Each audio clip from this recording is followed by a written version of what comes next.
మూవీలో హీరోయిన్ రాత్రిపూట రికార్డింగ్ డాన్సులు వేస్తూ ఉంటుంది లైవ్ లో. ఆ రికార్డింగ్ డాన్సులకి బాగా ఎంజాయ్ చేసి ఎంత డబ్బులు కావాలంటే అంత డబ్బులు ఇచ్చేవాడు ఒకడు దొరుకుతాడు. అదిరిపోయే ట్విస్ట్ ఏంటంటే హీరోయిన్ స్టూడెంట్, ఆ దొరికినోడు తన క్లాస్ లో ప్రొఫెసర్. అయితే ఈ అమ్మాయి తన ఫేవరెట్ రికార్డింగ్ డాన్సులు వేసే అమ్మాయిని తెలిసిన ఈ సారు అమ్మాయిని ఏం చేశాడు, ఎలా వాడుకున్నాడు, క్లైమాక్స్ లో వచ్చే అదిరిపోయే ట్విస్ట్ అదేంటో తెలియాలంటే ఈ వీడియో లైక్ చేసి వెంటనే మా ఛానల్ సబ్స్క్రైబ్ చేసుకోండి. మూవీ ఓపెనింగ్ లోనే మన హీరోయిన్ రియాని చూపిస్తూ ఉంటారు. తను లెగొంటోతోనే తన ఫోన్ చెక్ చేసుకుంటుంది. అలా ఫోన్ లో చాలా సేపు టైం వేస్ట్ చేసుకున్న తర్వాత టైం చూసుకుంటే కాలేజీకి లేట్ అయిపోతుందని తన రూమ్ నుంచి బయటకు వస్తుంది. రియా ఒక చిన్న పీజీలో ఉంటుంది. అయితే రోజు తనని ఒక అమ్మాయి విసిగిస్తూ తను వెళ్లే టైంకే తనకు అడ్డుపడుతూ బాత్రూమ్ లోకి స్నానం చేయడానికి వెళ్ళిపోతుంది. ఇక కోపం వచ్చిన రియా స్నానం చేయకుండా అలానే రెడీ అయి కిందకు వస్తుంది. ఫ్రిడ్జ్ లో తన కోసం పెరుగు దాచిపెట్టుకుంటే అది ఎవరో తీసేస్తారు. అది ఎవరు తీసారో కాదు, రియాకి అడ్డొస్తుంది కదా, రీనా అమ్మాయి పేరు. ఆ అమ్మాయే కావాలని పెరుగు దొంగతనం చేసింది. ఆ పెరుగు ఎవరు దొంగతనం చేశారో హాస్టల్లో ఉన్న వాళ్ళందరికీ తెలుసు. కానీ రియా ఏమీ అనదు.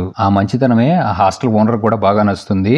అంతేకాదు టైం కన్నా ముందే డబ్బులు కూడా పే చేసేస్తూ ఉంటుంది. అందుకే ఆ మంచితనంతో కాఫీ తాగమ్మా అని అడిగినా కూడా హీరోయిన్ కోపంతో అక్కడి నుంచి వెళ్ళిపోతుంది. ఈ టైంలో హీరోయిన్ విసిగించే అమ్మాయి ఉంది కదా, ఆ అమ్మాయి కూడా వస్తుంది. ఆ అమ్మాయిని ముఖం మీద అడుగుతుంది హాస్టల్ వార్డెన్, ప్రియా పెరుగుని దొంగతనం చేసింది నువ్వేనా అని. దాని వస్తువులు దొంగతనం చేయాల్సిన అవసరం నాకేంటి అని చెప్పి తెగ కుళ్ళుకుంటూ ఉంటుంది. అసలు విషయం ఏంటంటే హీరోయిన్ కి ఆ పీజీలో అందరికన్నా పెద్ద రూమ్ ఉంది. దాంట్లో తను ఒక్కటే ఉంటుంది. ఈ అమ్మాయి మాత్రం ఇద్దరు అమ్మాయిలతో ఒక చిన్న గదిలో ఉండేసరికి హీరోయిన్ మీద జలసీగా ఫీల్ అవుతూ ఉంటుంది. ఇవన్నీ కక్కుతా ఉంటే వెనక నుంచి హీరోయిన్ వస్తుంది.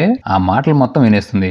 ఏమీ మాట్లాడకుండా తన ఫోన్ మర్చిపోయని చెప్పి ఆ ఫోన్ తీసుకొని వెళ్ళిపోతుంది. ఇక పీజీ నుంచి బయటకు వచ్చిన హీరోయిన్ కి ఒక కాల్ వస్తుంది. తన మదర్ కాల్ చేసి కొద్దిగా డబ్బులు కావాలని అడుగుతుంది. ఆల్రెడీ నీకు ముందే పంపించే కదమ్మా అంటే, లేదు నాకు ఇంకా కావాలని తన ఇబ్బంది పెడుతూ ఉంటుంది. ఇక ఆ ఫోన్ కట్ చేసి టాక్సీ ఒకటి మాట్లాడుకొని కాలేజీకి వెళ్తుంది. అప్పుడే క్లాస్ లో రాగానే మన పిలాంతరపకిడి హీరో గారు ఎంటర్ చేస్తాడు. ఈ కాలేజ్ కొత్తగా వచ్చాడు. ఈ రోజు వాడు క్లాస్ తీసుకుంటున్నాడు. హీరో పేరు సీజర్. ఇంకా సైలెంట్ గా హీరోయిన్ క్లాస్ వచ్చి వింటం స్టార్ట్ చేస్తుంది. హీరోయిన్ మంచి అందగత్తె, చాలా అట్రాక్షన్ గా ఉండటంతో బాబు లేత వయసులో ఉన్నాడు కదా, క్లాస్ చెప్తున్నా సరే గంటకు 10 సార్లు హీరోయిన్ మొహం చూస్తూనే ఉంటాడు. ఇంకా హీరో గడికి ఏదో గుర్తొస్తూ ఉంటుంది, అమ్మాయిని ఎక్కడో చూశానని. కానీ ఎక్కడ చూశాడో గుర్తుండదు. ఇక క్లాస్ చెప్పి అందరికి ఒక ప్రాజెక్ట్ చేయమని చెప్పి క్లాస్ అయిపోయిన తర్వాత హీరో బయటకు వస్తే హీరోయిన్ ప్రిన్సిపల్, బాగా క్లాసులు చెప్తున్నావు, నువ్వు ఇలానే చేయాలి, ఇంకా కంటిన్యూ చేయి బాగా అని చెప్పి ప్రిన్సిపల్ ఎంకరేజ్మెంట్ చేస్తే సరే సార్ అని చెప్పి మనోడు స్టాఫ్ రూమ్ వస్తాడు. అక్కడే మంచి తేటతో రగిలిపోతున్న ఈ సీజర్ గడ్ గర్ల్ ఫ్రెండ్ వస్తుంది.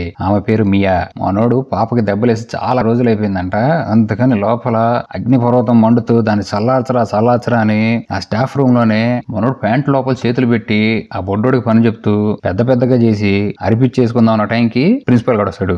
ఈ మియాని పక్కకు దోసి ప్రిన్సిపల్ తో మాట్లాడుతూ ఉంటే చేతులను కూడా వదలదు, ఏళ్ళు నోట్లో పెట్టుకుని లాలిపాప్ చప్పరిస్తూ ఉంటే హీరో గడికి ఏం అర్థం కాక పక్కకు దోసేసి పాపని ఆ ప్రిన్సిపల్ తో బయటకు వెళ్ళిపోతాడు. కానీ హీరోయిన్ కి మాత్రం మంచి ఊపులో అసలు వాడు వేడి బుట్టి చేశాడు. ఎలాగైనా సరే వేడిని తగ్గించేసుకోవాలని రాత్రి స్టూడెంట్ డ్రెస్ చేసుకుని మనోడు రూమ్ కి వెళ్ళిపోతుంది. అంతే, పాప అంత ఊపులో వచ్చిన తర్వాత ఎందుకు ఆగుద్ది, మంచానికి ఊపు, మంచం మీద ఊపు అని గట్టిగా ఎన్ని దెబ్బలు వేస్తాడంటే అన్ని దెబ్బలు వేసి రౌండ్ మీద రౌండ్ వేసేసి పాపను ఫుల్ సాటిస్ఫై చేస్తాడు. కానీ మన దురద బాబుకు మాత్రం దురద తీరలా. ఆ దురద తీసుకోవడానికి రికార్డింగ్ డాన్స్లు వేసే ఒక సైట్ ని ఓపెన్ చేస్తాడు. అది ఓపెన్ చేయగానే వాడి ఫేవరెట్ అయిన చార్లీ అనే ఒక అమ్మాయి ఈ డాన్స్ వేయడం మొదలు పెడుతుంది. ఇక మనోడికి అక్కడ ఆగిపోయిన ఊపు ఇక్కడ మొదలయ్యి ప్యాంట్ లో చేతులు పెట్టుకుని పని చేపించుకుంటూ ఉంటాడు. తన గర్ల్ ఫ్రెండ్ ఇచ్చిన మజా కూడా చాలా మనోడికి ఇది చూస్తుంటే అంత మజా వచ్చేస్తుంది. అంతేకాదు ఆ పాపను చూడటానికి $100, $200, $300, $1000 దాకా ఖర్చు పెట్టి మరి తన ప్రైవేట్ షోని బుక్ చేసేసుకుంటాడు నైట్ చూడటానికి. అదిరిపోయే ట్విస్ట్ ఏంటంటే ఈ చార్లీ ఎవరో కాదు, మన హీరోయిన్ నే. తన ఫేసు తన పేరు తెలియకుండా ఇలా పూర్తిగా మారిపోయి ఈ షోలు వేసుకుంటూ అందరి దగ్గర డబ్బులు తీసుకుంటూ తను అలా బతుకుతుంది. అయితే పాప ఫస్ట్ స్టార్ట్ చేయడం మాత్రం పైపైనే చూపిస్తూ ఉంటుంది. ఇంకా లోపలికి వెళ్ళాలంటే మాత్రం రేటు పెరుగుతూ ఉంటుంది. ఇందాక చూసారుగా 100, 200, 300 అలా హై పీక్ స్టేజ్ కి వస్తే పాప ఇక ఏది కావాలంటే చూపించేస్తూ ఉంటుంది. అందుకే ఈ బాబు హీరో గాడికి ఎక్కడో చూశానని హీరోయిన్ సంగతి గుర్తొస్తూ ఉంటుంది కానీ కనెక్ట్ అవ్వలేకపోతున్నాడు. ఈడు ఏం తక్కువ కాదు, తన పేరు బిగ్ మ్యాన్ అని మార్చుకొని ఈ హీరోయిన్ పేరు చార్లీ ఉంటుందిగా మెసేజ్ చేసుకుంటూ ఉంటారు. ఇక నెక్స్ట్ డే నిద్ర లేచిన హీరోయిన్ ఫస్ట్ తన ల్యాప్టాప్ కి కెమెరా మొత్తం సెట్ చేసుకుని రూమ్ అంతా అందంగా ప్రిపేర్ చేసుకుంటూ తనకు కావాల్సినట్టుగా మార్చుకుంటుంది. తను ఇవి చేస్తే డబ్బులు సంపాదించుకుంటుంది. అందుకనే ఇవన్నీ బయట వాళ్ళకి ఎవరికి తెలియకుండా తన రూమ్ లో ఒకటే ఉంటుంది. ఇక కాసేపటికి స్నానం చేయడానికి బయటకు వస్తే మళ్ళీ తన పక్క రూమ్ లో ఉండే పాప ఉంది కదా, మళ్ళీ హీరోయిన్ ఇసుకించడం స్టార్ట్ చేసి ఫస్ట్ తనే స్నానానికి వెళ్ళిపోతుంది కావాలని. ఇక హీరోయిన్ కూడా చూసి ఈ రోజు దీనికి ఎలాగైనా గుణపాఠం చెప్పాలని కిందకు వచ్చి టిఫిన్ చేస్తున్న టైంలో అతను నుంచి ఒక పెద్ద అరుపు వినపడుతుంది. ఏంటి అని ఆ పీజీ వార్డెన్ హడలిపోతే హీరోయిన్ మాత్రం నవ్వుకుంటూ ఉంటుంది. ఈ పాపకి ఒక మంచి గుణపాఠం చెప్పి ఆనందంతో తన క్లాస్ రూమ్ లోకి వస్తుంది. ఈ క్లాస్ రూమ్ లోకి వచ్చిన తర్వాత హీరోయిన్ కి తన ఫ్రెండ్ పేలా అనే అమ్మాయి కాల్ చేస్తుంది. నీతో అర్జెంట్ గా మాట్లాడాలి, సాయంత్రం క్లాస్ అయిపోయిన తర్వాత కెఫేకి రా అని చెప్తుంది. ఇక అలా హీరోయిన్ క్లాస్ లోకి వచ్చి కూర్చుంటుంది. కానీ ఆ రాత్రి జరిగే షో కోసం ఆలోచిస్తుంది.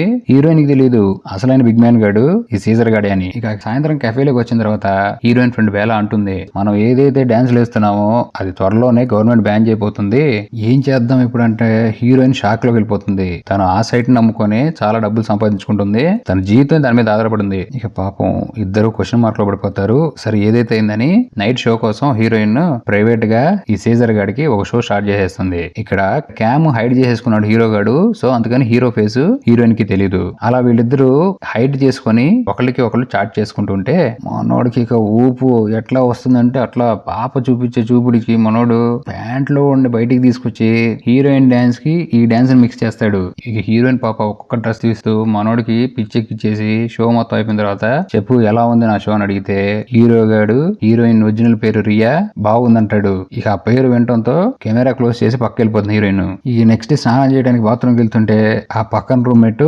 హీరోయిన్ అంటే ఉచ్చబోసుకొని లోపలికి వెళ్ళిపోతుంది. ఇక ఫస్ట్ స్నానం చేసి హీరోయిన్ ప్రశాంతంగా ఫస్ట్ టిఫిన్ చేసి కాలేజీకి వెళ్ళడానికి బయటకు వచ్చి టాక్సీ కోసం వెయిట్ చేస్తూ ఉంటే తన తల్లి ఫోన్ చేస్తుంది. ఆ ఫోన్ తన తల్లి ఫోన్ చేసి మళ్ళీ డబ్బులు కావాలని అడుగుతుంది. ఎక్కడి నుంచి తీసుకురానమ్మా నన్ను జావ దొప్పుతున్నావు అని ఫోన్ పెట్టేసి ఒక దొంగ వచ్చి తన ఫోన్ దొంగతనం చేసి లాక్కెళ్ళిపోతాడు. వాడి వెంట హీరోయిన్ పడదు. ఎందుకంటే తను కొత్త ఫోను ఎవడైనా ఎదురొస్తే కరెంట్ షాక్ ఇవ్వడానికి ఒక గన్ను కూడా కనుక్కొని క్లాస్ రూమ్ కి వెళ్తుంది. హీరోయిన్ లోపల రావడంతోనే సీజర్ గడు అడుగుతాడు, ఈ రోజు ప్రాజెక్ట్ సబ్మిట్ చేయాలి, ఏం చేసావు నీదంటే నా ఫోన్ దొంగతనం అయిపోయింది, ప్రాజెక్ట్ దాంట్లో ఉందని చెప్తుంది. క్లాస్ అయిపోయిన తర్వాత నన్ను వేలు నీతో మాట్లాడాలంటాడు. అలా క్లాస్ అయిపోయిన తర్వాత హీరో కూడా వాడు విశ్వరూపం చూపించేస్తాడు.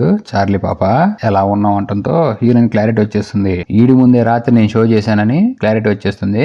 ఏంది పాప ఏం సంగతి, ప్రాజెక్ట్ ఏదంటే లేదు ఫోన్ దొంగతనం చేశారని చెప్పాక అంటుంది. సరే ఈ ప్రాజెక్ట్ లో మరి నీకు ఫుల్ మార్క్స్ కావాలంటే సాయంత్రం నువ్వు స్టూడెంట్ డ్రెస్ వేసుకుని నా రూమ్ లోకి వచ్చి అప్పుడు కనుక నీకు ఫుల్ మార్క్స్ వేస్తా అంటాడు. కానీ హీరోయిన్ అవేం పట్టించుకోకుండా హీరో గడి దగ్గరకు వస్తుంది.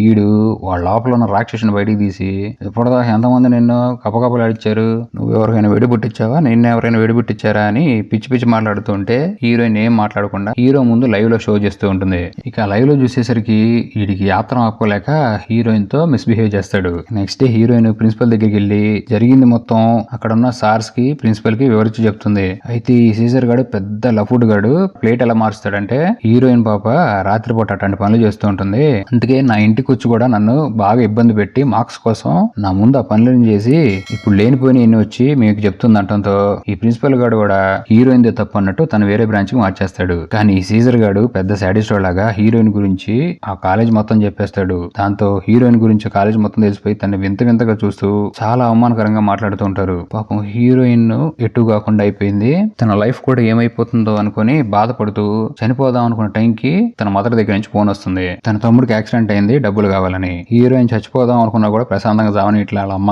ఇప్పుడు తమ్ముడు ఆపరేషన్ కోసం డబ్బులు కావాలి. ఇక హీరోయిన్ ఈ సీజర్ గాడితో మెసేజ్ చేసి సారీ చెప్తుంది. ఏంటి మరి నిన్న ఆఫీస్ మళ్ళీ కంటిన్యూ చేద్దాం అంటే ఈడికి కూడా కావాల్సినదేగా వచ్చే అంటాడు. హీరో గాడు అడిగినట్టే హీరోయిన్ స్టూడెంట్ డ్రెస్ లో వచ్చి మనోడికి ఊపి తెప్పిస్తూ ఉంటుంది. ఆ డ్రెస్ లో చూసిన మనోడికి మామూలుగా అసలు ఊపుంది ఊపేస్తా అని చేతులు వేస్తూ ఉంటే హీరోయిన్ లాగి కొడుతుంది. ఇక దీంతో కోపం వచ్చి హీరోయిన్ ఇష్టం వచ్చినట్టు కొడతాడు. అలా కొట్టిన తర్వాత కాసేపటికి కాఫీ తాగానిచ్చి మళ్ళీ హీరోయిన్ తో మిస్బిహేవ్ చేస్తుంటే హీరోయిన్ ఎలక్ట్రిసిటీ ఉంది కదా దాంతో షాకిచ్చి మనోడిని స్పృహ కోల్పోయేలా చేస్తుంది. అంతేకాదు వాడికి చేయాల్సింది కూడా చేసేస్తుంది. ఇక పీజీకి వస్తున్న టైంలో తన దొంగతనం చేసిన ఫోన్ దొంగ కూడా దొరుకుతాడు. ఆ పీజీ దగ్గర ఉన్న గార్డ్స్ ని కూడా పిలిపించి ఆ దొంగను పిచ్చగొట్టు కొట్టించేస్తుంది. ఈ సీజర్ బాబు హాస్పిటల్ లో చేరి ఉంటాడు. ప్రిన్సిపల్ కూడా అక్కడ ఉంటాడు. అప్పుడే ఈ ప్రిన్సిపల్ కి ఓ వీడియో మెసేజ్ వస్తుంది. హీరోయిన్ తో ఎంత మిస్బిహేవ్ చేశాడో వీడు అవన్నీ రికార్డ్ చేసి హీరోయిన్ వీడియో పంపించింది. హీరోయిన్ స్టూడెంట్ డ్రెస్ వేసుకొని హ్యాండ్ బ్యాగ్ తీసుకుని వచ్చింది కదా ఆ హ్యాండ్ బ్యాగ్ కి స్పై కెమెరా పెట్టుకుని ఒక మంచి ఆలోచనతోనే వచ్చింది. ఎలాగైనా ఈ సీజర్ గారి క్యారెక్టర్ బయట పెట్టాలని అనుకున్నట్టుగానే తను చేసి వీడియో తీసి అది ప్రిన్సిపల్ గారికి పంపించేసింది. మూవీ ఎండింగ్ లో హీరోయిన్ యాక్టింగ్ స్కూల్ లో స్టార్ట్ అయింది. తన యాక్టింగ్ ఇంకా ఇంప్రూవ్మెంట్ చేసుకోవడానికి మూవీ అనేది ఎండ్ అయిపోతుంది.